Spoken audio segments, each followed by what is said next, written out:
Match of the year. We got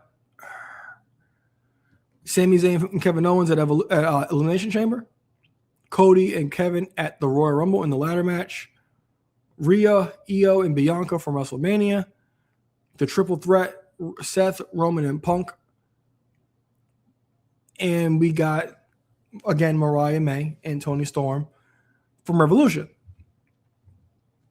So, my number 5, I'm going to go with the ladder match between Kevin Owens and Cody Rhodes.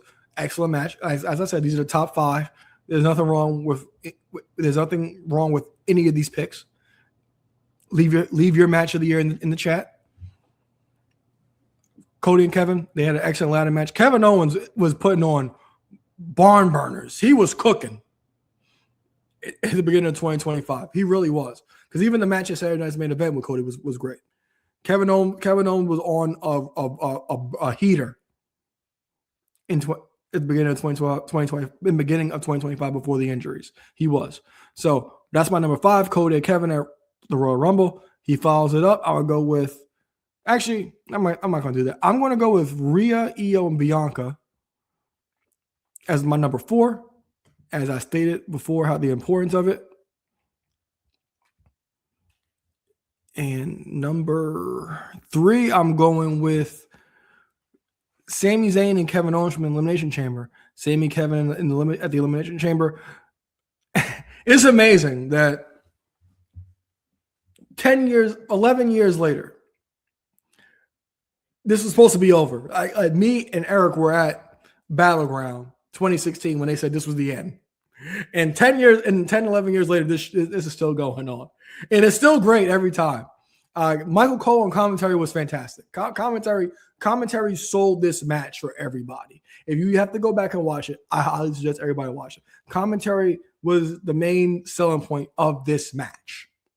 They really were. Michael Cole say, "Oh my God, Sami Zayn might be dead." Fantastic. And the lengths Kevin Owens would go to destroy Sami Zayn were great. It was great. Sami Zayn not giving up. Sami Zayn throwing everything he had at Kevin Owens. Kevin Owens going into that dark place he goes. Fantastic. You can't ask for anything more in a Kevin Owens Sami Zayn match. You really can't. You just can't. And 11 years later, we're still getting it. And we're still getting it 11 years later, and it's still fantastic. And you can always go back to it. You can always go back to it. So that's my number 3. My number 2, I'm torn, guys. I'm torn.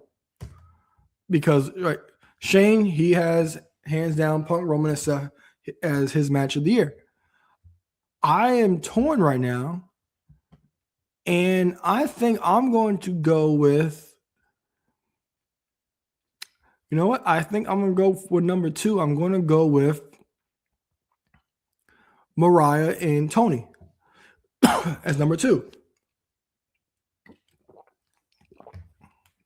I just hit on this match as well. This was the women's match of the year. I'm gonna go with this as my number 2 for overall match of the year. Again, a lot of things that you don't get in wrestling anymore, but number 1 held so much. It held everybody. It had so much stakes. I don't want to say it kind of changed the balance of power, because going into this, we were like, all right, a triple threat match, but what's the importance of this? Like, what are you getting out of this being the main event of night 1 WrestleMania? What are you getting? And it turned out to be that you got Paul Heyman. And that was something that me and Eric discussed. And we were just saying, like, would it really really what's the most important thing about this? You know, Punk gets his WrestleMania main event for the first time, but there's got to be something in here has to happen. Could Paul go with Seth? If you go back in the archives, you can actually see us talking about that. I'm like, we're not quite sure, but that's what actually ended up happening. Paul Heyman aligns himself with Seth, and we get the birth of the Vision. And it ends Roman's alliance with Paul Heyman and Punk's friendship with Paul Heyman. So that was the stakes, Paul Heyman. But it was delivered perfectly. Paul Heyman, as always acting, always big question mark in the match. Always wondering what he's going to do. So the 2025 match of the year is the triple threat from night one of WrestleMania: Roman, Seth, and Toni.